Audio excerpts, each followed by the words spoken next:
Kia ora, talofa, namaste, haere and welcome to the Niche Cash. This is our big old podcast coming at you on Tuesday, and we are here to talk about some Aotearoa sporting action. That's what we do every week, and obviously we're doing different bits and pieces across the various platforms, so make sure you're tuned in. Yesterday we sent out our newsletter via Substack, thenishcase.substack.com. That comes out every Monday and Thursday. We got the website for the deep dives, including men's and women's National League breakdowns at the moment, so make sure you're reading that.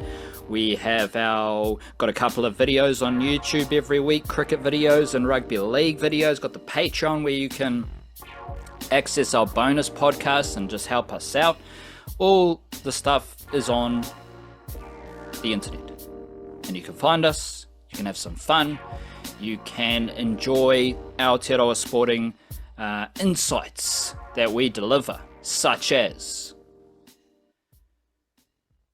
I don't think I've seen a more fun Kiwis team in my lifetime. I don't think I've had more fun watching a Kiwis team. I don't think there's been a more exciting Kiwis team than what took the field on Sunday against Tonga. And it's a little bit tricky because the bro Shans Nickel Clockstar moved from fullback. He went into centre, so then it opened up a spot for Keano Kinney, but we still have Nickel Clockstar in the team because he was playing centre. And that may be his best position. We'll have to wait and see. But I do think that specific Kiwis team and all the bits and pieces within it, it was so exciting. And I don't want to say it's like the best Kiwis team I've ever seen, because I don't know. Too many Aotearoa vitamins to really get into the nooks and crannies and break that down in my mind, but it's certainly the most exciting team I've ever seen, and I certainly had the most fun watching that team. And it was kind of summed up by the fact that you look at the highlights clip package post-game, Kiwis get down Tonga's end, they shift to the left, Tonga bundles them into touch to big Tongan celebrations. They're hyped, good defense, well done. Next highlight, they shift to the right edge. What happens? Tonga bundles them into touch. Tonga's hyped, good defense, well done. The third highlight, Keano Kinney, he gets the ball down a short side, bounce and boost. He passes to Casey McLean. Casey McLean passes back to Keano Kinney. The party has started, and every single Kiwis try from that moment on was sensational. And I will be naming Keano Kinney Bounce and Boost. That's his name now, Bounce and Boost, B&B. Bed and breakfast, bounce and boost, because that's what he does. He just bounces and he boosts, and he is really, really fast. But it's like, so the speed is a factor. Because you got Keano Kinney, Tomoko's got fast feet, Jermaine Sako boosted down the sideline a few times. Obviously, we saw Casey McLean boost down the left sideline. That's all in the back line. Dylan Brown, he's a good mover. The forward pack, they're fast, they're agile, they're mobile, they're pretty fast for their positions. But the best thing about that Kiwis forward pack was just how dominant they were. And there are a few moments where you could see, like obviously they had the highlight where Moses Leota put a shot on Jason Taumalolo, and you can see he's fizzed up, he's smiling. But there were some sets of 6 where Tonga got the ball in their own territory, and every Kiwis player was just rushing up to smash them. And it's like, rugby league teams that I follow and I track closely, like for example the Warriors, line speed has never been a factor for the Warriors. The Warriors have never ever played with like aggressive line speed for some reason. I don't know. It's like they've had so many coaches, they've had so many plans and strategies. I've never seen a Warriors team attack with their line speed. That's what I saw with the Kiwis, though. And that was part of what made it so fun. You got a lot of like attacking flair and clinical attacking motions. Even someone like Phoenix Crossland controlling the ruck. Crisp, clinical attack to work the Tongan middles over around the ruck the same way Samoa did the week before with Benaya Iowelu, who's from Aotearoa in Auckland. So all those attacking movements were really cool. But then this Kiwis team, led by their forward pack, their defense and their aggression and their brutality without the footy was just as entertaining, just as fun. And obviously there's a lot of good players in that team, and a lot of those players played really, really well against Tonga. But I have now seen at least 3 tests in a row that are monster occasions where Joseph Tapane's been the best player on the field. And I just need to put that on the pedestal, because if you're doing that for Aotearoa at the international rugby league level, that's just the mana boost every which way. Well, it's only one way, up.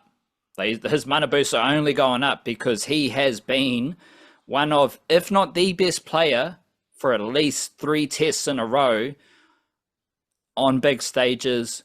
Tonga last year, Samoa a few weeks ago, Tonga this week, and that's one of your leaders. He is fantastic. He is playing great rugby league for Aotearoa Kiwis, but the whole team, I just had such a fun time watching them play rugby league, and I just haven't seen it before, right? Like the Kiwis, we've talked about it, 2017, even before that, they kind of come and go.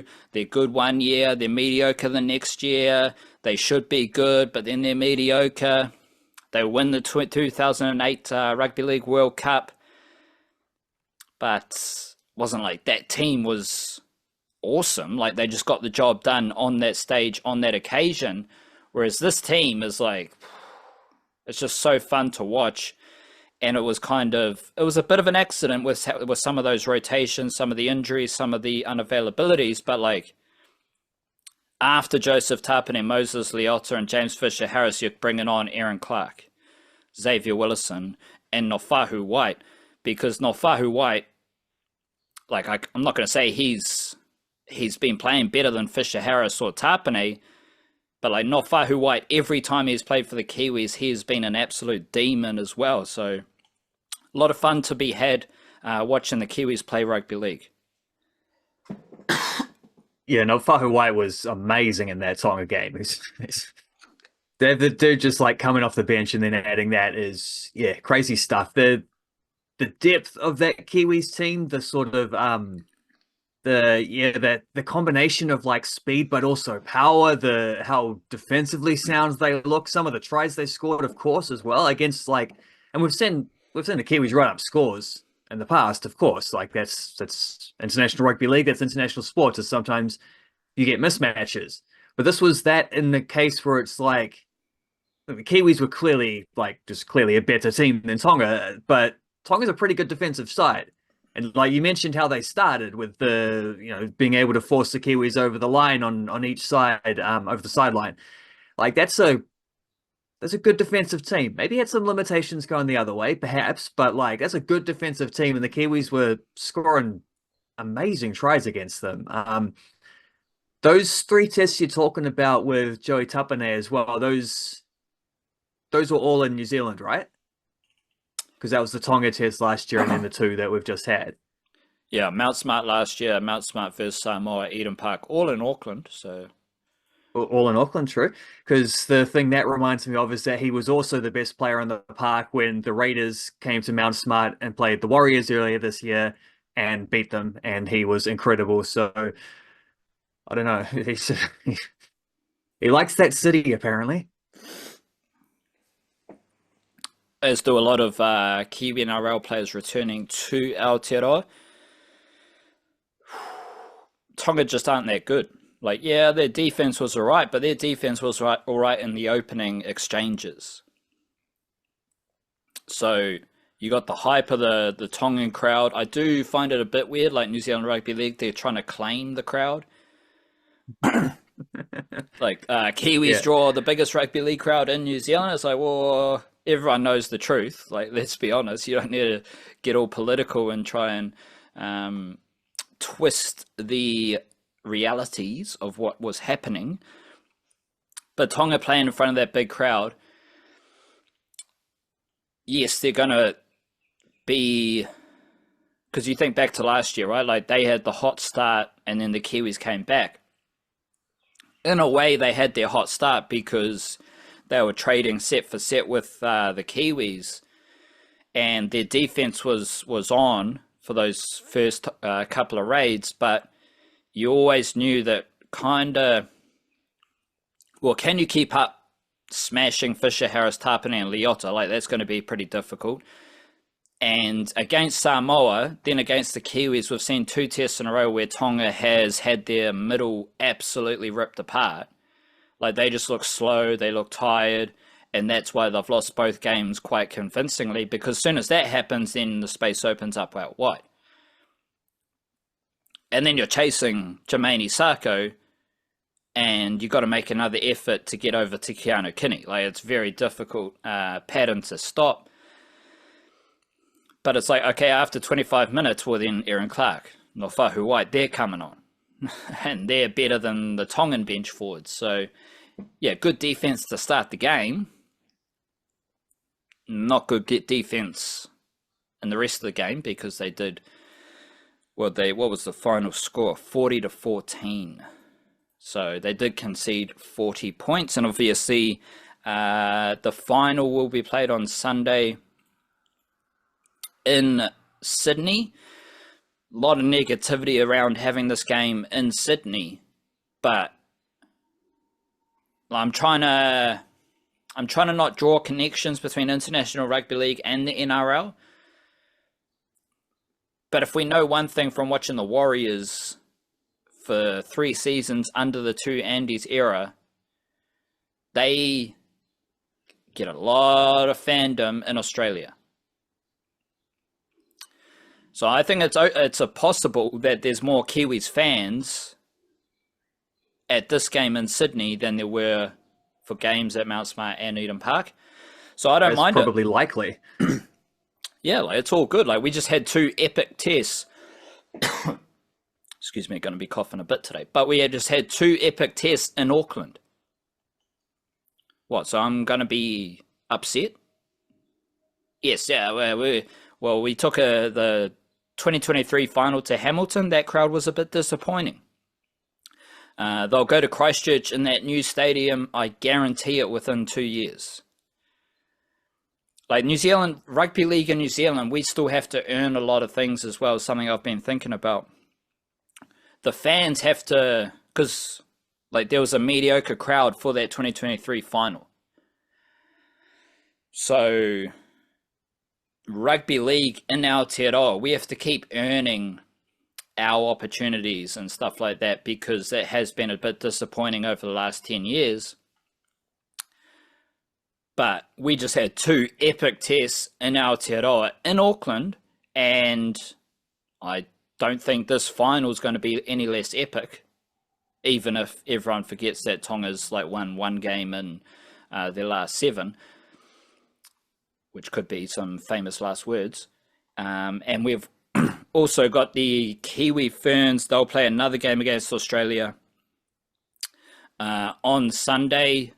I don't know, we might swing back around to Rugby League later on the podcast, but I just thought the Kiwi Ferns, they have reached that tough competitive baseline with Australia. Just needs a bit extra to win against Australia, because they struggle to score more than 10 points against Australia in tests, is basically the pattern on display. In Australia, they're not scoring 20 points. So that's a good competitive battle. But there's definitely another level for the Kiwi Ferns to reach. And when you look at the growth of women's rugby league in Aotearoa, I think it's only up and up for the Kiwi Ferns. But they will need to find some extra juice as far as clinical attacking motions, building pressure, all that stuff to beat Australia. Derby weekend coming up in the A-League. Can I ask a very tricky question? Depends how tricky. Because yesterday in the newsletter, you had a bit of an insight into how Cifi Italiano has tinkered with the Wellington Phoenix style. And I think we'll get into more comparisons between the two teams in a bit. But my question to you here and now, because we've been tracking, who's better, Easy E or Cosgrove? They both scored this week. They both scored. But who do you think's better? Easy E. Yeah, good stuff. That hasn't changed.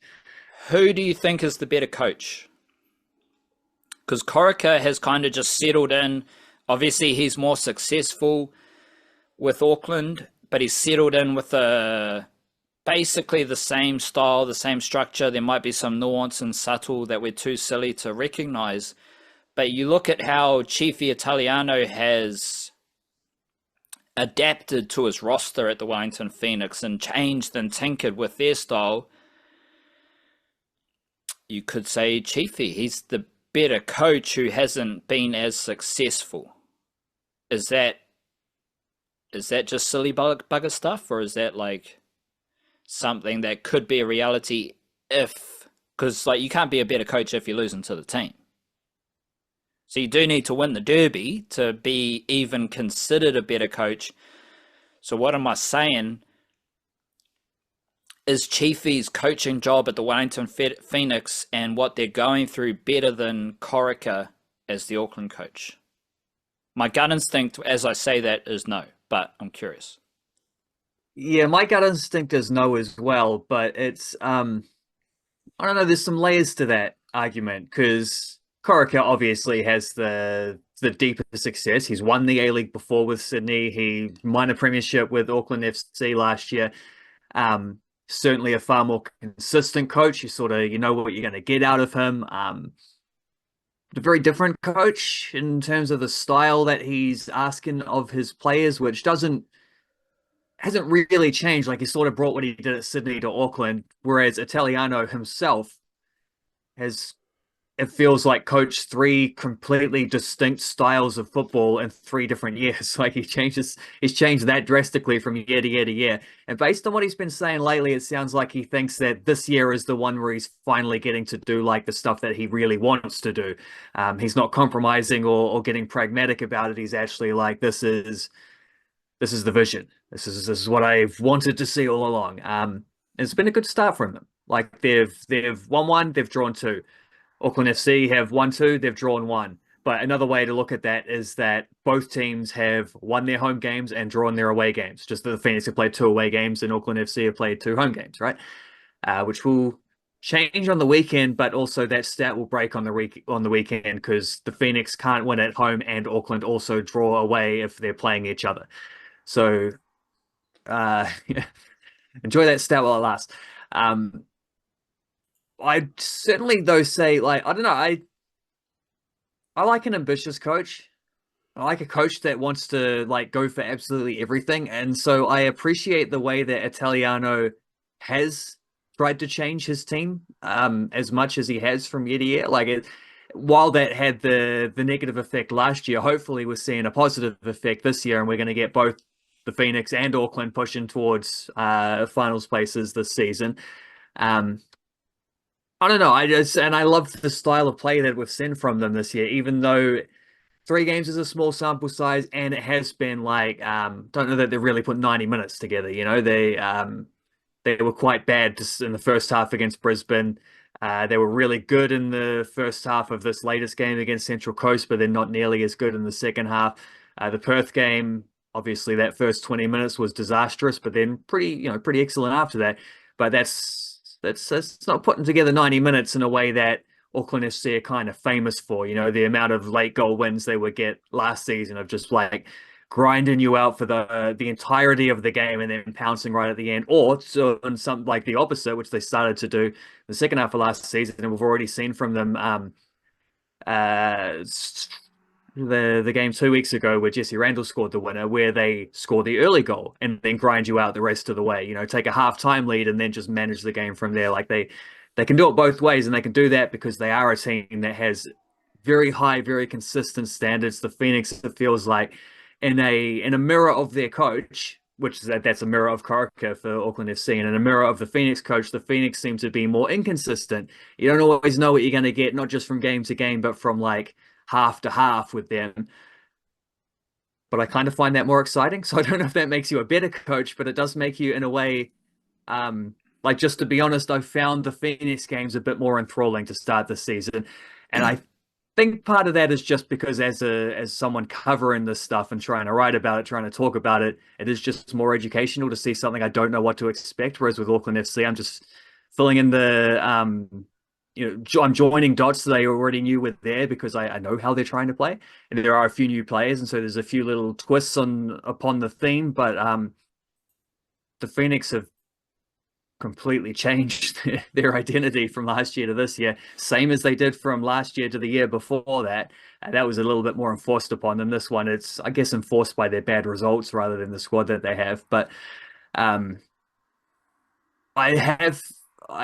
found their games really interesting and really exciting, and in a way where I don't know that they're fully getting credit for what they've done so far. I think there's people who are maybe focusing on things like the high line that we've seen. I hear that through I think the commentator on the weekend mentioned is like, in the sense of like, isn't it funny how quickly a reputation takes hold? And I'm like, yeah, it is funny because you're repeating it in a way where it's like, high line, watch out. The defenders are so high up. This is just Dyson with danger. Actually, outside of that first 20 minutes against Perth, it's been pretty impeccably managed, and mostly because they've got a goalkeeper now who, after that shocking start, realized he actually needs to come off his line and outside of his box sometimes to do some sweeping. And he's done that pretty well, Oluwayemi, since then. So, yeah, I mean, to get back to the original question, I think you got to give the points to Corica, but Italiano's got the intrigue at the moment, and I've been fascinated by what I've seen from the Phoenix thus far, 3 games into the season, and am absolutely fascinated to see what that turns into against Auckland FC on the weekend, because we know there was some psychic damage last season for the way those derbies went against the Phoenix. You can kind of point at the 6-1 loss at Mount Smart as the one that kind of, like, they were never the same team again after that. The Phoenix, that pretty much derailed their entire campaign. A, you can't let that happen again. But also B, it's like, what are you going to do about it? Like, how are you going to approach this game? Are you going to say, like, we had such a bad time against them last time, we would settle for a draw? Or are you going to say, like, we had such a bad time against them last time, we have a point to prove, we're going to go out and try to repeat what they did to us, we're going to try to do that to them? I don't know which way they're going to approach that. So that's that itself is also absolutely fascinating. Whereas, again, we know what Auckland FC are going to be like, right? We know how they're going to approach the derby. It's the same as they approach every other game. And if the Phoenix leave themselves vulnerable, that's when Auckland FC are going to capitalize like they do against any team. And this time last year, we were talking about the Kiwis being shook by the stage and the environment at Mount Smart against Tonga, when Tonga scored a bunch of points early, and it was a younger Kiwis team.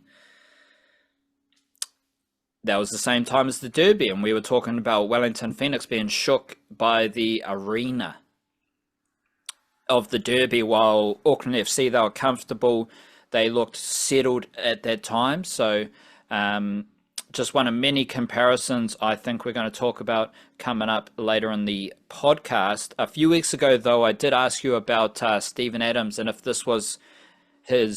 you thought this was the best spot for Steven Adams ahead of an NBA season of his career. You're about to feel like, yeah, sure, they made the finals, like they had a great team, legendary stuff, and I was thinking, like, this is my favorite spot for Steven Adams ahead of an NBA season. it's definitely like double down on that, because Steven Adams and the Houston Rockets continue to be awesome, and Steven Adams is playing a considerable role in the Houston Rockets being awesome. And I think this is his best spot, because all the undercover, underrated stuff that he does that a lot of people just ignore, even though they watch like hardcore basketball watchers, and they don't see Steven Adams make a clean, crisp pass under pressure. I saw Steven Adams do that in the finals in like 2013 or 2014, whenever it was. 15-16, I think, was the Western Conference Finals run. I saw him do it then. So I know, like, that obviously I'm biased, so I'm looking out for those things. Then you get in the screens and screen assists, the rebounds and all that. But, like, Steven Adams' passing has never been celebrated. But now all those things that he has always done are front and center as part of the Houston Rockets system. That's why I think it's the best spot for Steven Adams. Obviously, I'm saying it now after we've seen the Houston Rockets be really good with Steven Adams in their team for a few games, just the start of the season. How are you feeling about Steven Adams and his role, the situation with the Houston Rockets? It could be much worse. Like, Steven Adams could still be with the Grizzlies. And we're all pretty grateful that Steven Adams got out of the Grizzlies, because, yes, Steven Adams, his time at the Grizzlies, it was hearty. They had some success. But whether it's Steven Adams trying to keep a lid on Ja Morant and his antics, or the complete shenanigans of Memphis Grizzlies injury stuff, like, which directly affected Steven Adams. It's like, respectfully to all parties involved, I don't think it was the equivalent of Tonga and Eliasar Katoa, because that was malpractice. And if that's your own team, like, that's horrible. Like, surely your own team, your own country, your own nation should look after your well-being. Which is a little bit different to like an NRL team, but it shouldn't be different at all. And the Memphis Grizzlies, they screwed over Steven Adams, like, with his injuries. So thankfully, we've moved on from the Memphis Grizzlies chapter. Now we're with the Houston Rockets, and it is fantastic. Yeah, I'd like to say that Ja Morant would be better behaved if he still had Steven Adams to, whisper in his ear, put an arm around his shoulder. But actually, I can't say that, because he was there and it didn't work. And, that story about how Steven Adams, took the floor at a team-only meeting and told everyone, like, we got to behave better. We got to take this more seriously. I know we're a young team, but we gotta put the basketball first and foremost. And that was the same night that Ja Morant took his gun to the strip club and got in trouble for that. So obviously it wasn't working when Steven Adams was there. So yeah, good luck, like, getting rid of your vets and then expecting that to get any better. Hasn't happened. But yeah, so it's nice that he's not on the Grizzlies, which it's crazy how the Grizzlies just dismantled a good thing. Like, they were so close. They really, like, it's even a similar kind of setup. When he arrived in Memphis, it was kind of a team in a very, like, almost identical spot to what Houston was like when he got there. And how they've, like, diverted on those paths, each of those two franchises, since that, like, key moment of trading for Steven Adams is kind of crazy to look at and just see the differences. I think this is his best chance to win a championship. I'll say that for certain. And it's not just because I think he's got a Houston Rockets team that is every bit as good as the last time he played with Kevin Durant in that 2015-16 series, but it's also like they ran into prime Golden State Warriors in that Western Conference Finals. They were 3-2 up in that series, lost games 6 and 7. Then the Warriors were beaten by prime LeBron Cleveland Cavaliers in the finals. So it's like you got two legendary teams of the past decade or so that they had to go through and weren't able to do that. I don't think there's a team like that right now. Like there's players of that level if you run into a Jokic or whoever.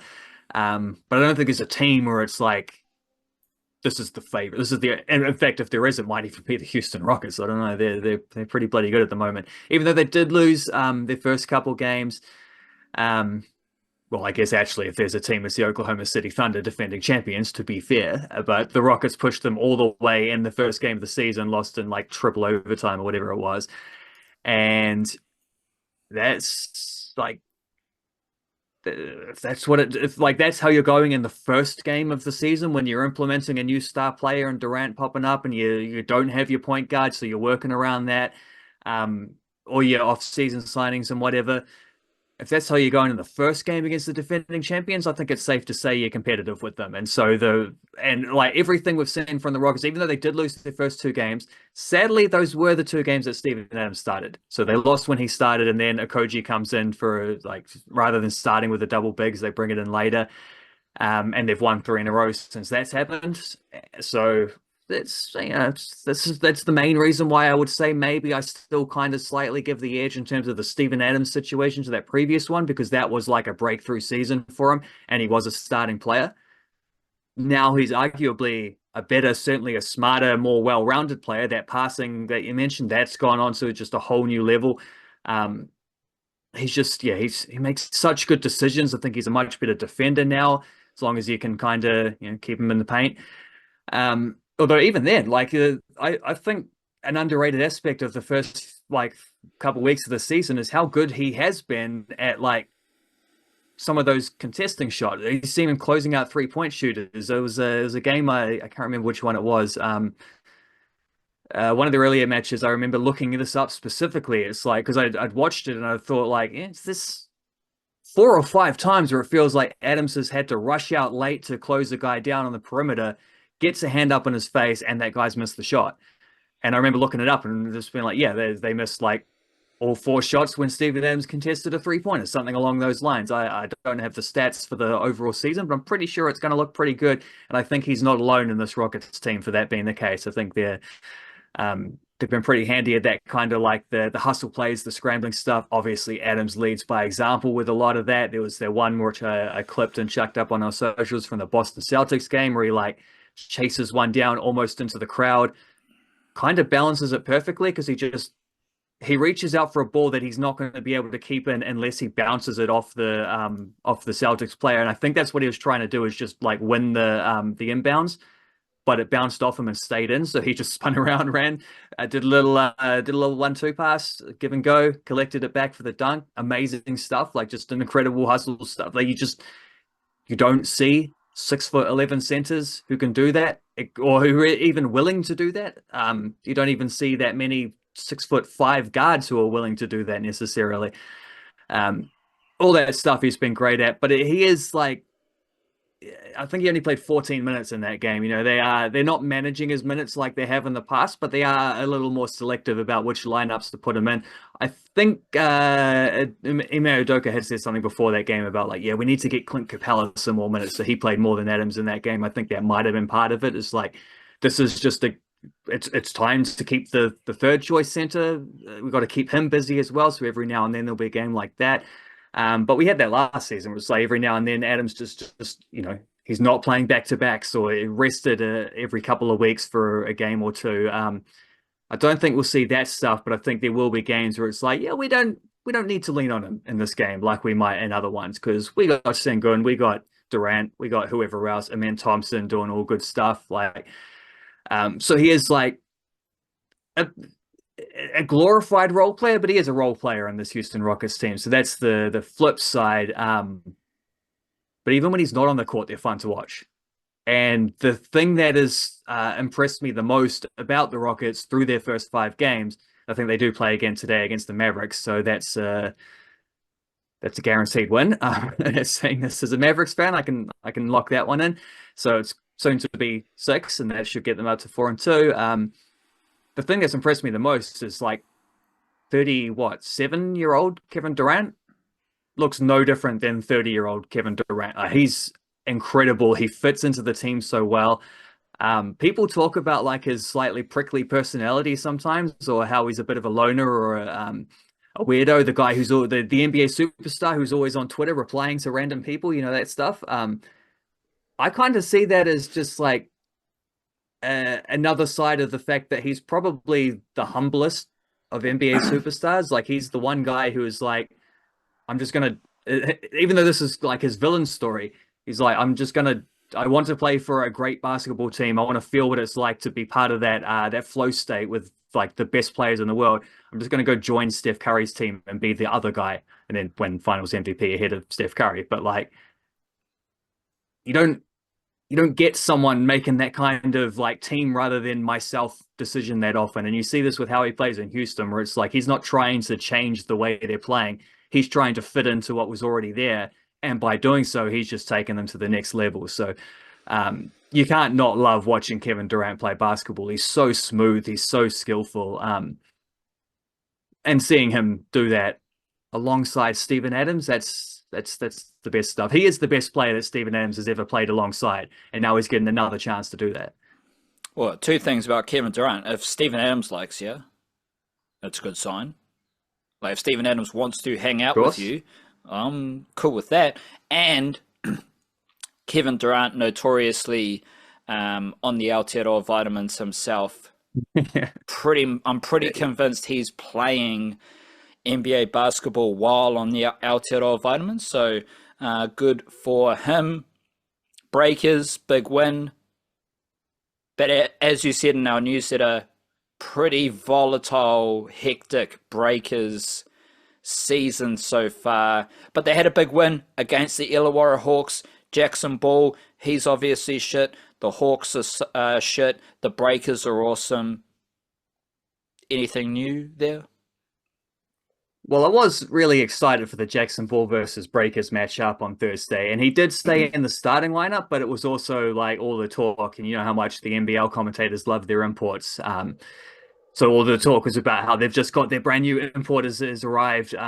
He's about to kit up for the first time. Dave O'Hickey as well, one of their very best players from last year's championship run. He's returning. So you got a couple guys contending for Jackson Ball minutes. So like, the fact that he had been able to start a couple games was in part because other people were unavailable. Obviously, that wasn't the plan coming into the season. But I mean, he played 4 minutes against the Breakers. They subbed him out and never brought him back in, even as everyone else looked, including Hickey, who then was absolutely spectacular in a narrow loss to Adelaide a couple of days later, but looked very rusty in his first game back, missing a lot of shots. So was everyone. They didn't score 20 points in any of those quarters and only scored 60 all up. It was a 10-point third quarter in there.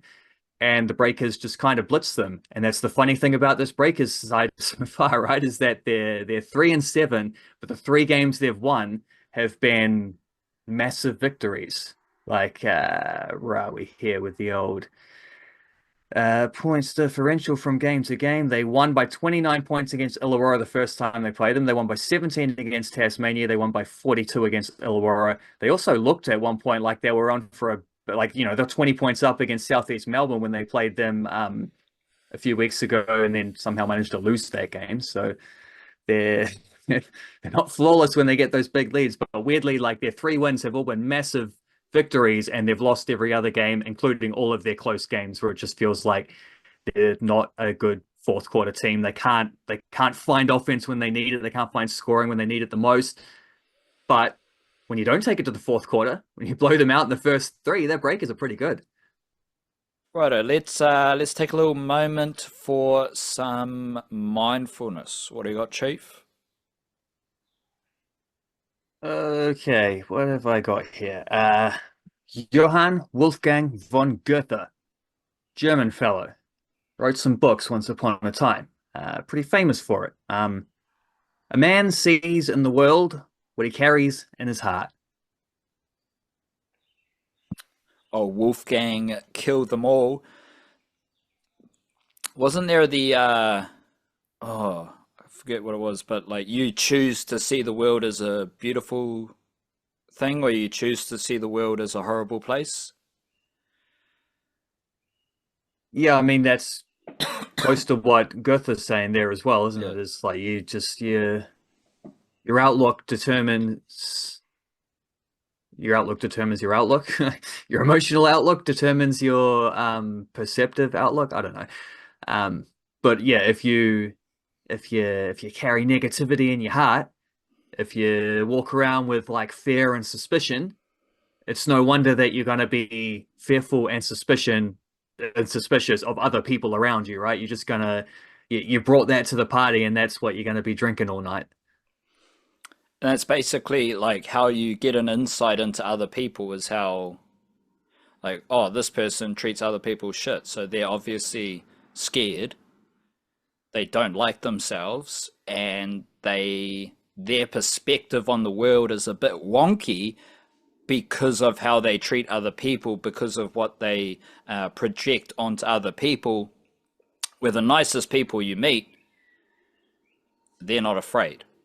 They don't operate from fear.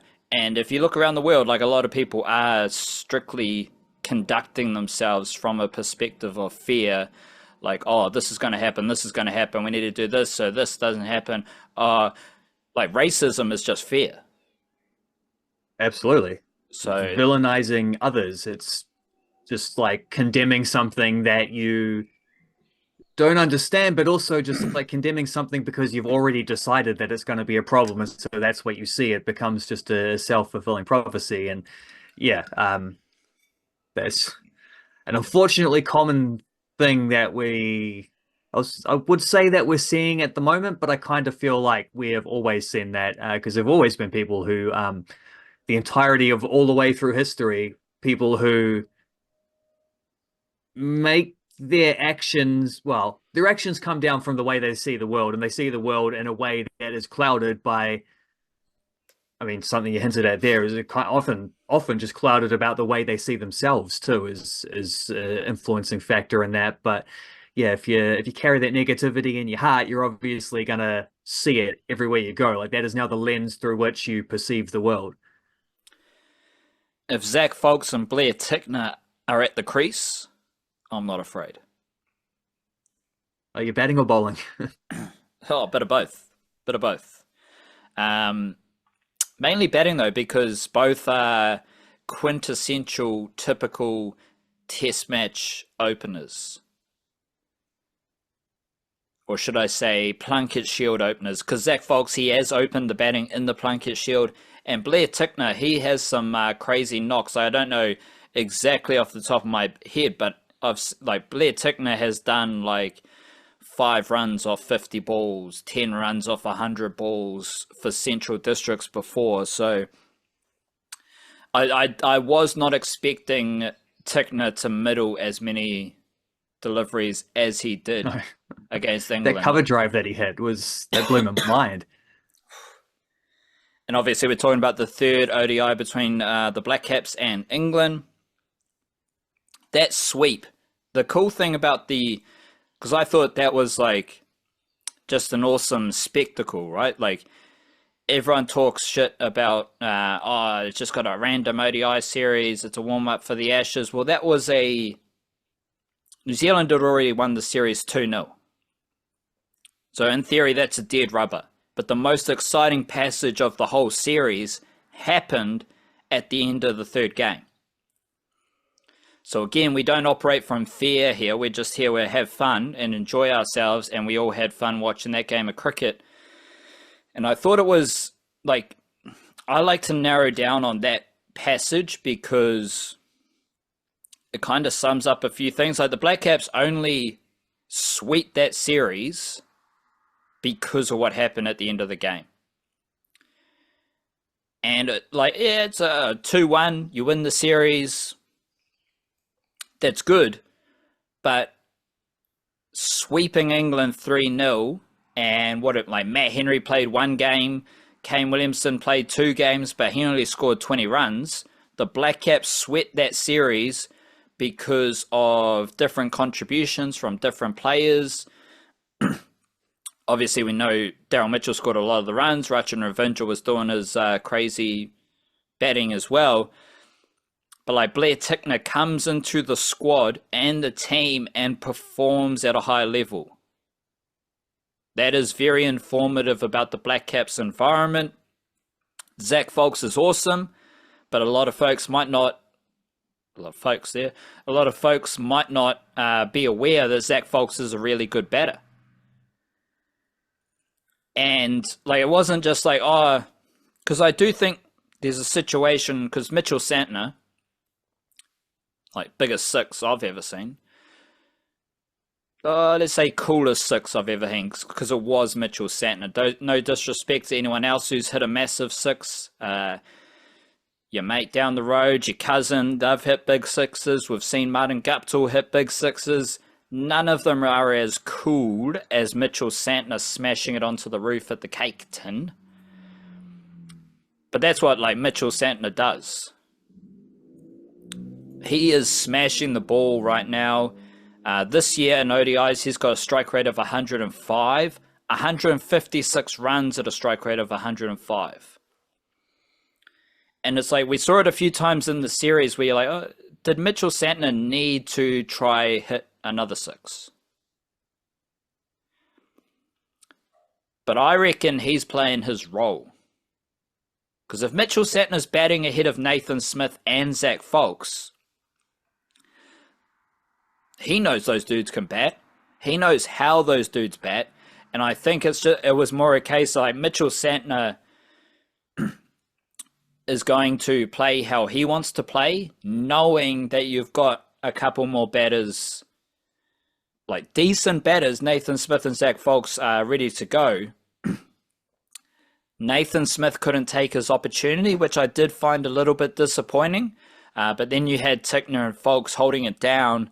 And of course, the bowlers had to take enough wickets. There was no Matt Henry, so you're getting Duffy, Tickner, Folks, all those dudes performing at a higher level, summed up in that last kind of passage of the third ODI. But this is a repeated pattern with the Blackcaps where players move on. Players are injured. Like, look at the amount of players who are injured right now and what's happening. In the ODI format, the Blackcaps keep winning. So I think we're in a good spot. You've got good culture indicators with Tickner returning to the group. The way Zach Folks has kept developing. The way... So this is another thing about the Blackcaps is the older players keep getting better. Tickner, Jacob Duffy, Daryl Mitchell, they keep improving and developing as mature players. But then you weave in these supremely talented youngsters under the captaincy of Mitchell Santner, because I do think Skipper Santner has a bit of oomph about him. Like, the team just seems more vibrant and, again, using the only word you can use with Mitchell Santner, cool. They just seem a bit cooler playing under Santner. And it was just there all in the last kind of hour or two of the third ODI against England. Now we're preparing for a T20 and ODI and Test series against the West Indies, but we'll start with the T20s. Tim Seifert is out injured, so Mitch Hay comes into the squad, and we have Sodhi and Nathan Smith in the T20 squad as well. Sodhi coming back into the T20 team, and Nathan Smith, he might make his T20 debut. He hasn't played T20s yet for Aotearoa. So my place for you to start, I think Zach Folks has overtaken Nathan Smith as a Blackcaps cricketer spanning across all formats. As in, he's ahead of him in each of the three formats, or he's ahead of him just in the overall? Just in my imaginary Blackcaps depth chart, drawing on a number of different algorithms and factors and vibrations and frequencies.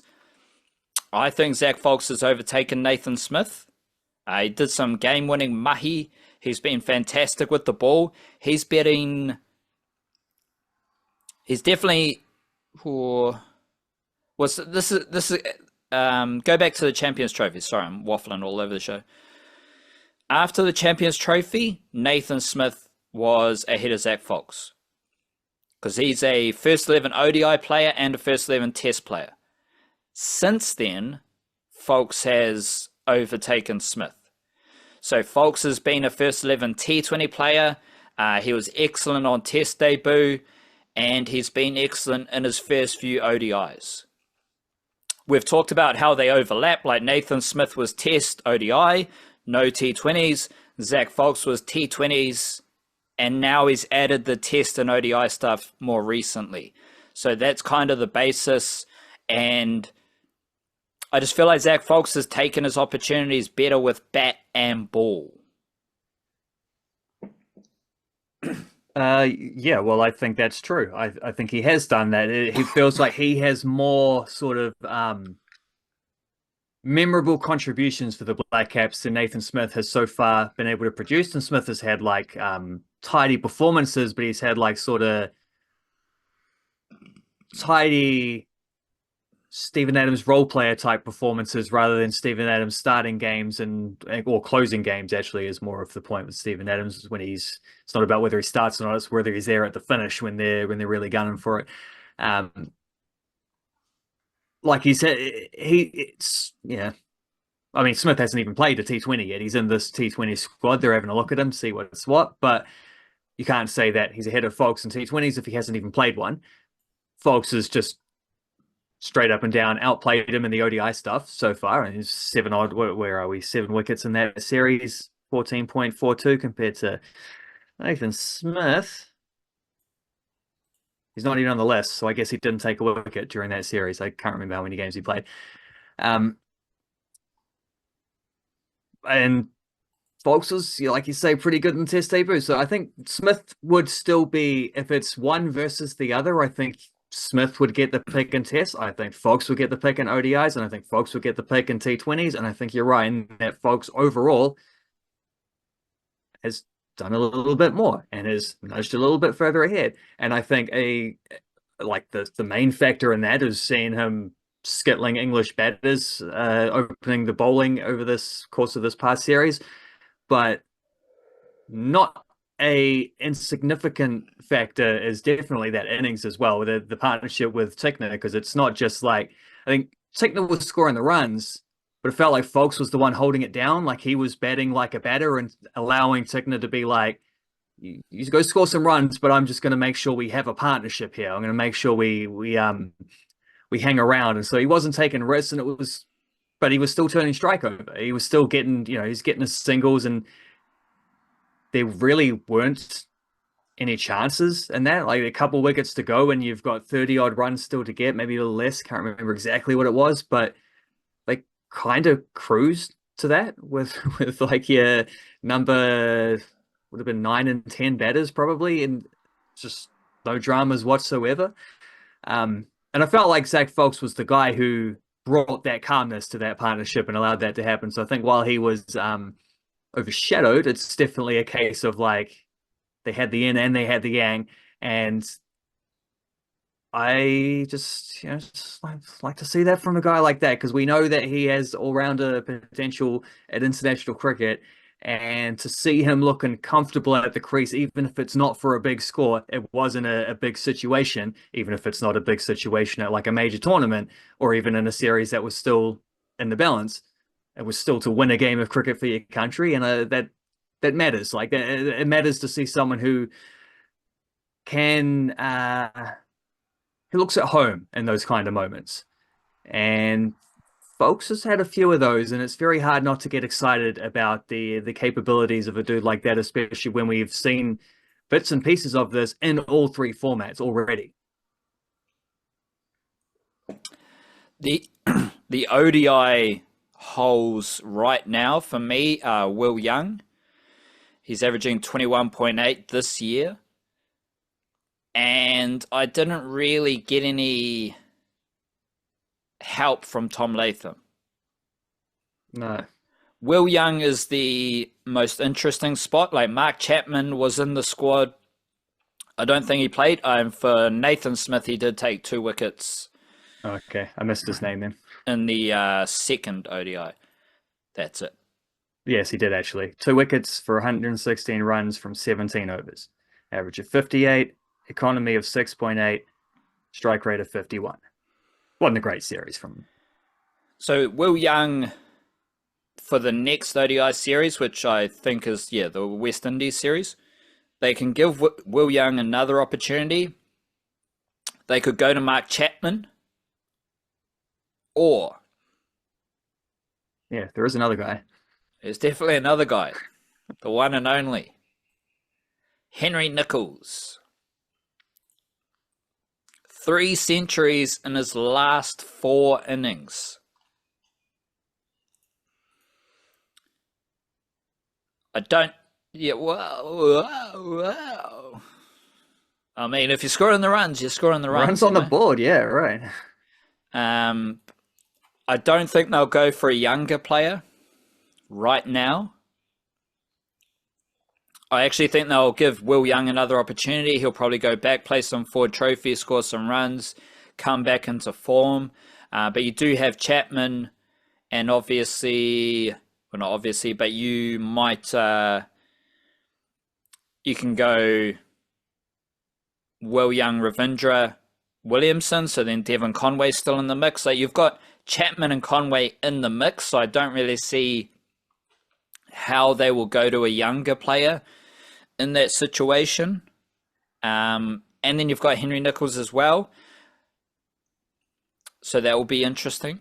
Curious to see how that goes. I will the Kane Williamson T20 retirement is not news to me. I don't care. We don't need to talk about it. It's not important. It's not relevant at all. What I did like from Williamson, though, was just how he looked on the sideline. And because a lot of star players, a lot of the OGs, the best players who have been around the team for a long time, that situation, they might leave the team. Right? They might... If you've been following Williamson, you'd know, this guy, he needs to have some time with his family. So if there is a situation where we might be able to get a little convenient niggle injury for the 3rd game, then he can just leave the team, go be with his family, and we can pretend like that's just the situation. Williamson was there the whole time, and he was there with the boys. So I liked seeing that. That was very important for me. Latham is averaging 24.8 this year. And now we've got a situation for the T20 team where Seifert's out injured, so Mitch Hay comes in. Latham did have a score in the Ford Trophy. Did go past 50 runs batting for Canterbury with the old firm with Henry Nicholls. But they won't move on from Tom Latham very fast. I think he'll get an extended opportunity to find some runs again. That's kind of the only issues I have with the ODI team, and especially the batting unit. I do love the fact that we've got Ravindra, 530 runs this year at a strike rate of 110. Michael Bracewell, 282 runs at a strike rate of 102. Santner, as I said, 156 runs at a strike rate of 105. Phillips has been out of action, but this year he's got 353 runs at a strike rate of 115. Those are strike rates that England would want. But they suck at ODI cricket, so they can't figure out how to do it. New Zealand just does it. Yes, we've got the balance. You got Mitchell, Williamson, you got your Conways, your Will Young if he scores runs, those type of characters. Latham is a lower strike rate batter as well. But New Zealand in ODI cricket, we are an elite ODI team. We are one of the best ODI teams in the world. Just look at the major tournaments. England won the 2019 World Cup. Kinda. What were they doing before and after that? 2015, they shat the bed. They needed a big review to spark up the 2019 run. What do we have Where after? they copied our homework. Yeah. After that, we had 2023. What did England do? They shat the bed. They sucked. Another review, probably. Champions Trophy this year. What did they do? They sucked.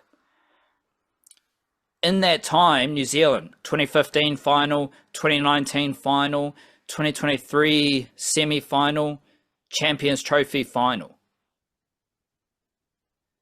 So this isn't a new issue for England. England have been shit in ODI cricket for most of the last 10 years. New Zealand has been elite.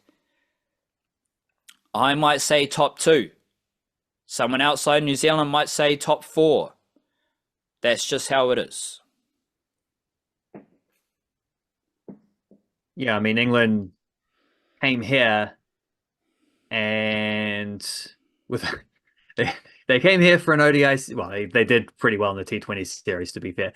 But that's why this is weird, because that they do have a pretty strong T20 team, and their test team is inconsistent, but we know that they're capable of being an extremely good test team when they got the right guys around. But they suck at ODIs.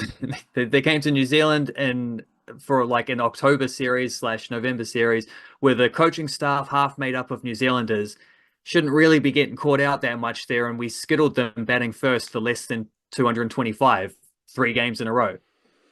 I mean, if you're getting bowled out batting first and 3 games in a row, that's already a bad thing.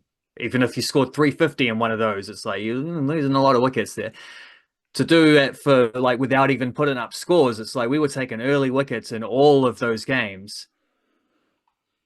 And the extent that they weren't, when it was the flip side, when they had to bowl to defend these totals, they weren't able to once or twice, but they, particularly that third game, they've got enough to put it under pressure. But then even then, you can't take the last couple of wickets to win it. They just they look like a bad team, and it's funny because I don't think they're a bad team in the other 2 formats, and yet the format in between, the one that kind of takes the toughest parts of T20s and the toughest parts, well, maybe not the toughest part of Test, but certainly an element of that Test, like the tactical battle of Test matches. ODIs is kind of like the mixture of the two, and they can't do that because they've been losing games. Like you mentioned, the tournament stuff. They're on, like, just in general in the last 12 months or whatever, they've had a terrible record. We apparently are just unbelievable in home ODIs. That's 10 series victories in a row, dating back, I think, 6.5 years. We are, was it 24-2 or 25-2? I can't remember which one the most recent game tipped us up to. In that span, like, the Blackcaps are just an incredible ODI team, where you consider as well, you look at like the players who have played for them over that span, and there were like, it's a big array. Like that run starts with like Martin Guptill opening the batting. It ends with Rachin Ravindra opening the batting. Like, that alone tells you of a span between a couple of different eras. No one's really playing in all these games. I think Tom Latham might have been the guy who's played the most of those 10 series, like the most games within that 10 series. Blackcaps are just excellent in these conditions in this format. But yeah, England, the complete opposite. They're not very good. Outside of Jofra Archer, like, that was cool to see him bowling again, and it was especially cool to see him bowling fast, bowling well, and bowling without help, so that we could just bat through his overs and not have to worry about it. Yeah, cheers for the breakdown on England cricket, because there's not enough of that around the world. Yeah, right. No, good stuff. Thanks for your insights about England. Zoning in on the T20s, we have no Tim Seifert. So here's our best T20 batter this year. Averaging 51, strike rate of 164. Watch out for that, because Mitch Hay isn't going to open the batting. So that impacts the balance of the team as well. Robinson is in the squad, and he is our second best batter in T20s this year. Averaging almost 54, strike rate of 143. What did he do yesterday? Big century for Wellington, smashing the ball to all parts. So I'm very excited to see Robinson bat against the West Indies. I'll say it again. He is our second best T20 batter. Why don't I care about Kane Williamson? Because Robinson, Ravindra, Seifert, Mitchell, they're all there. But specifically the youngsters, Tim Robinson, Rich and Ravindra. Ravindra's doing all right. He's averaging 38 with a strike rate of 164. No Matt Henry. He is our second best T20 bowler this year, as far as just a little bit of nuance required, but just he's second for wickets. Let me say that, because Jacob Duffy's averaging 16, Jimmy Neesham's averaging 12.7, Ish Sodhi's averaging 15. All of them are in the squad. The two bowlers to watch out for, Santner and Bracewell, the two all-roundy spinners. Now, both have been pretty solid with the bat. Bracewell's got a strike rate of 149. Santner has a strike rate of 176. So we've got a fairly decent sample size that Mitchell Santner is just smashing it. And the way he smashes the ball, please, smash it. Right? Like it's good to see. Santner's also averaging 30. Bracewell's averaging 26 in T20 batting this year with those monster strike rates. Santner's also averaging 39 with the ball going at 8.1 RPO. Bracewell is currently averaging 48, going at 9.2 RPO. We've got like Sears, 10.2 RPO. Glenn Phillips, 1 over for 12 runs. Aside from them, the only bowlers over 9 RPO are Kyle Jamieson and Michael Bracewell. So I'm curious to see that spin situation, Santner and Bracewell, who will be more effective, because now we've got Ish Sodhi back in the squad.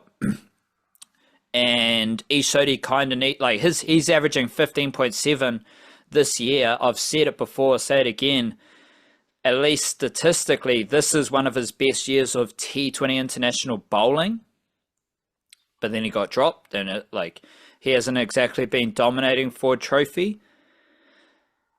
So that balance of spinners is going to be interesting. But also Kyle Jamieson, he's got 7 wickets at an average of 26, which is solid with his 9.1 RPO. Is he better than Jacob Duffy? No. In ODIs and T20s. So, let alone, is he better than Zach Fox? We'll wait and see. He's not better than Matt Henry, and at least in T20 international bowling, he definitely isn't as good as Jimmy Neesham. And it's not like we need to stress about Mr. Stress Fracture Kyle Jamieson. Oh, but he's so tall, but he swings the ball. We got other dudes.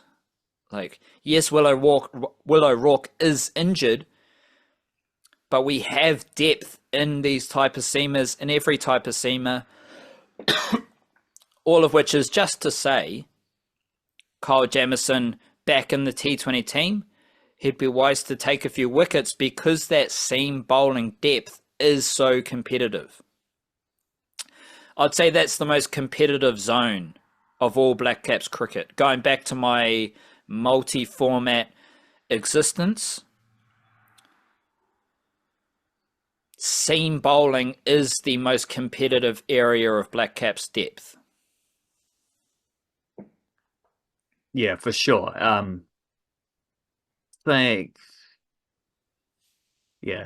Spinners definitely not. A little bit in terms of the top order batters, but one of the issues there has been keeping everyone in form at the same time. At the moment, we just maybe you could look at. Well, the thing is, the all-rounder stakes overlap with the seam bowling stakes anyway, so the part of it is just the same thing. But there's because when Blair Tickner got called up to the ODI series before, you were saying he's maybe the 8th guy on the list. And the 8th guy on the list comes in and takes maybe 10th. Yeah, there you go. He might just be nudging top 10, and then he comes in and takes back-to-back forfeits.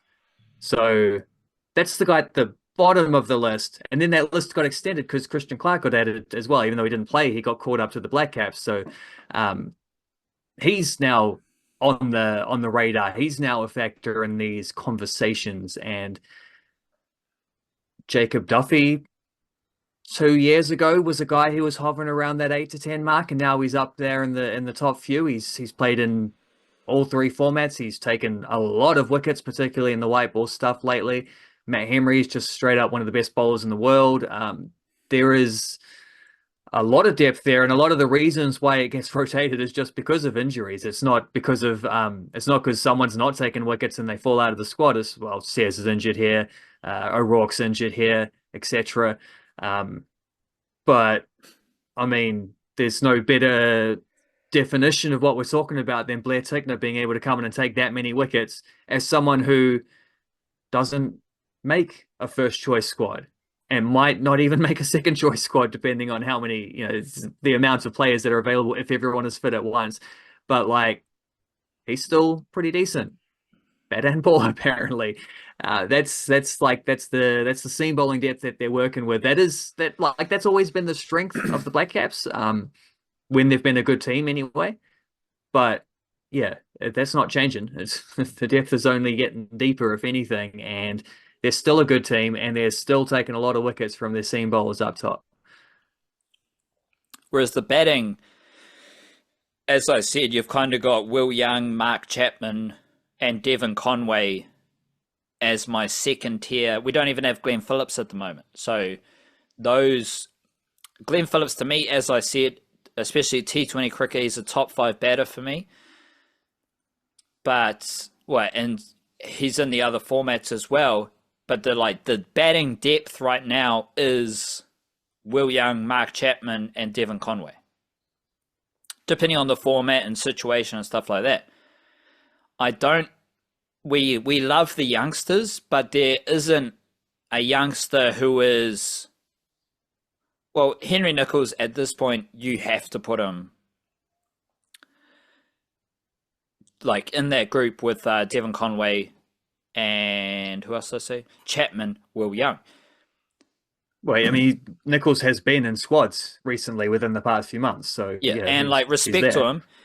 He started the Ford Trophy doing the best you can with 2 centuries in 3 games. No youngsters done that.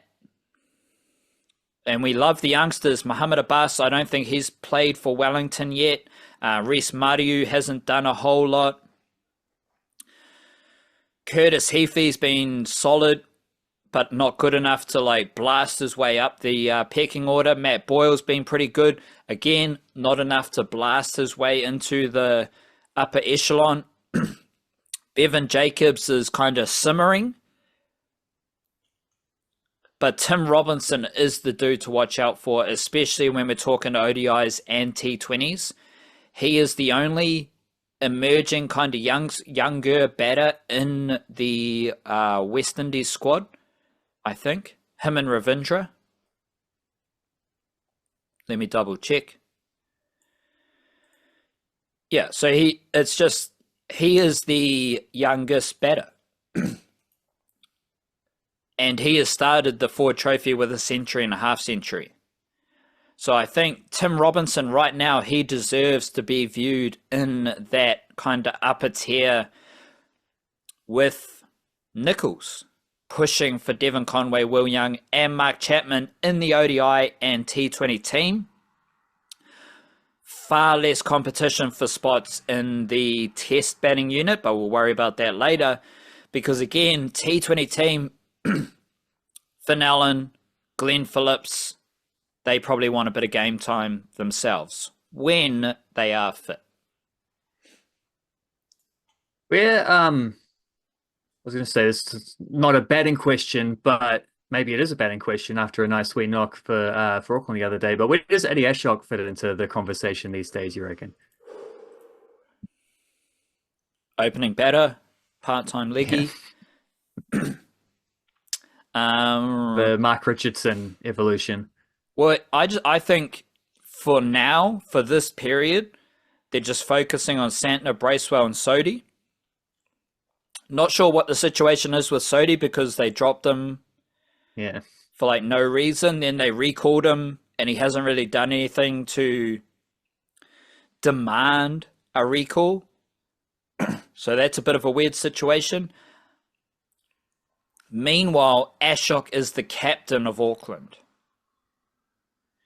And he is playing good cricket for Auckland as a captain. So I think that is a very good kind of development spot for Ashok himself. And I said it in the last Ford Trophy video I made on YouTube. I'll be doing another Ford Trophy video tomorrow.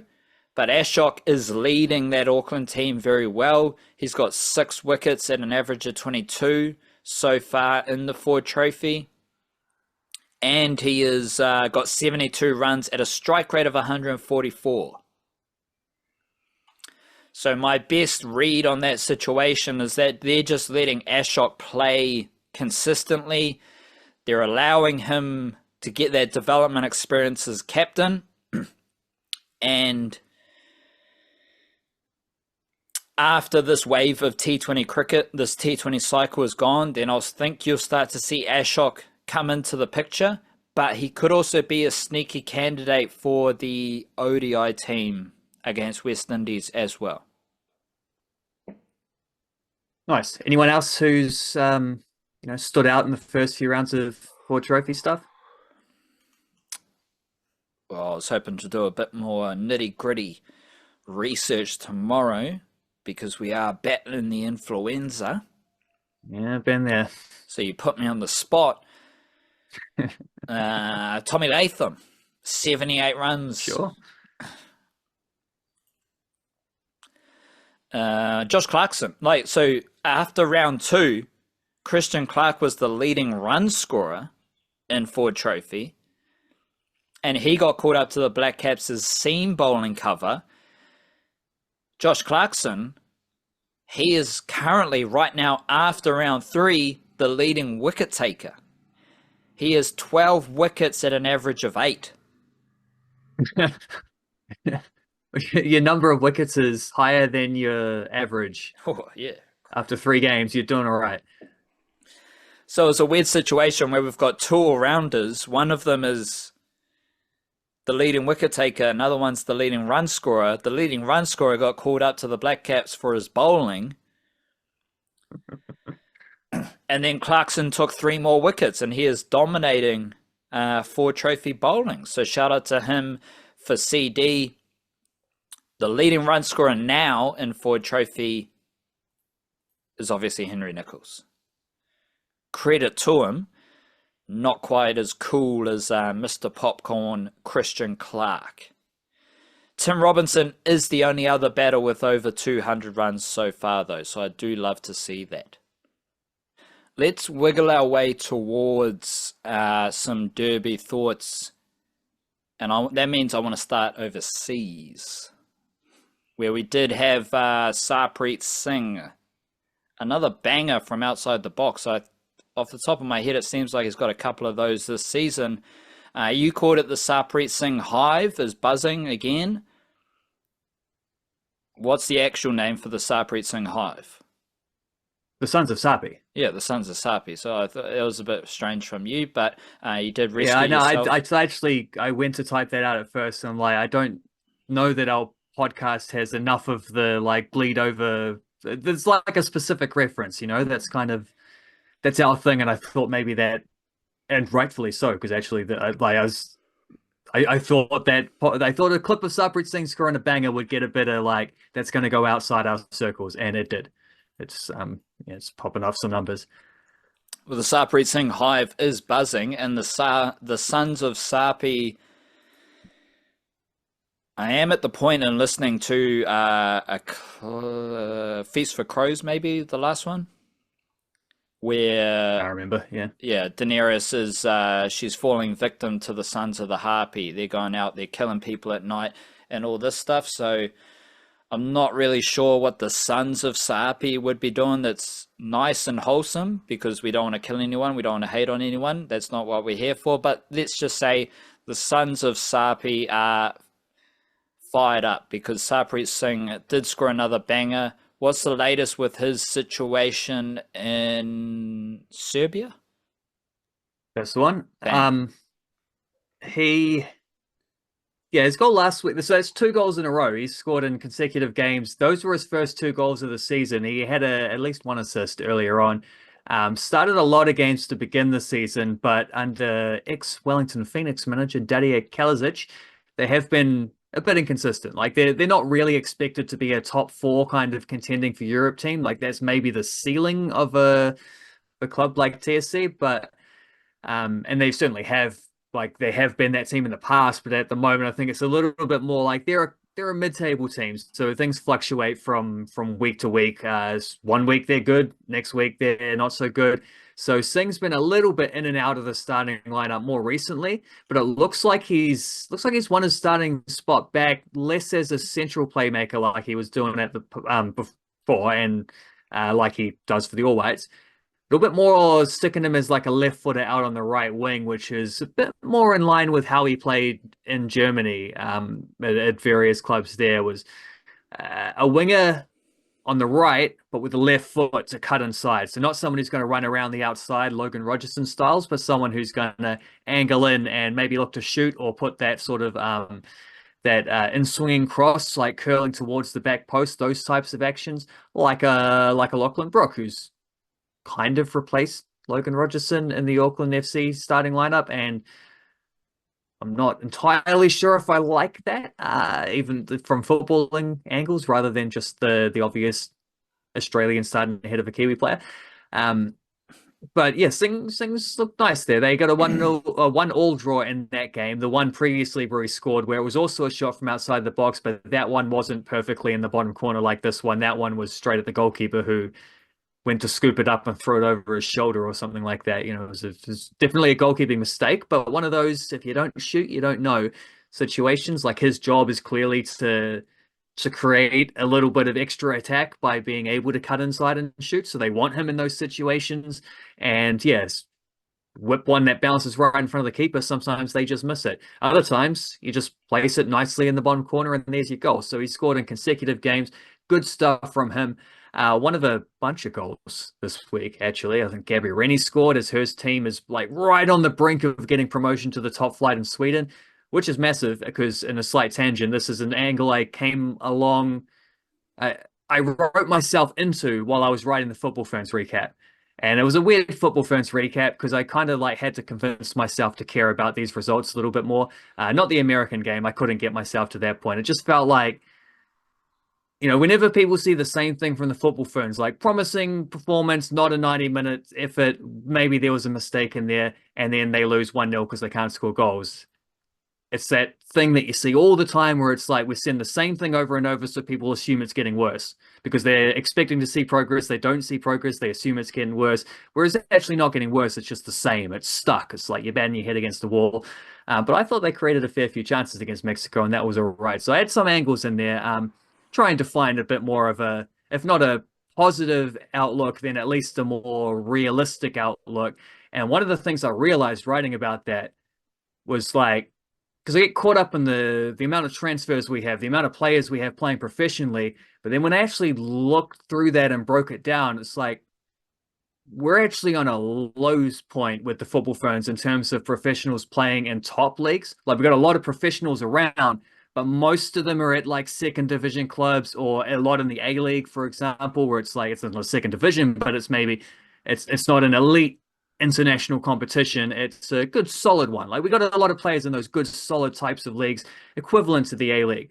Not a lot in top flights. Like the NWSL in America and the WSL in England, probably the two best in the world. Maybe you lean towards Spain or France because of the very best clubs in those countries, even though the league itself is a bit more, the best teams are a lot better than the worst teams, and there's a difference there. But the NWSL, Ellie Riley is retiring. She's played 2 substitute appearances, and they were both kind of like, thank you for your time appearances, rather than we actually think you're a key player who can score us some goals here. Like they waited until they were knocked out of the contention. But like awesome stuff from there. Like it was very cool the way they handled that. And also I liked that the football firms were able to bring her in while they were in America, even though she wasn't fit enough to play and get a farewell on the pitch. They were still able to sort of recognize her beforehand. But she's retiring. Abby Erceg's already moved to Mexico. Well, they're the two star players that were kind of leading the way in America. Millie Clegg, maybe she'll come back next year and break into Racing Louisville. She spent a season with them before and only played one substitute appearance, so hopefully there's a better chance next year. But Macy Fraser came and went in the NWSL, so there's really nothing much going there unless Millie Clegg does something next season.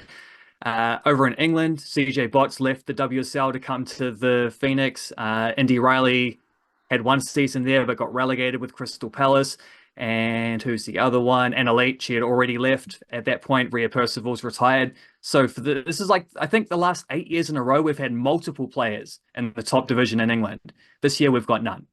And we've got quite a few in the second tier. That's cool. But it's the same thing wherever you go. It's like there's good Kiwi players. Our best players are now playing in second tier competitions at the moment. Like just the way it happens to be in the ebbs and flows of all these various careers.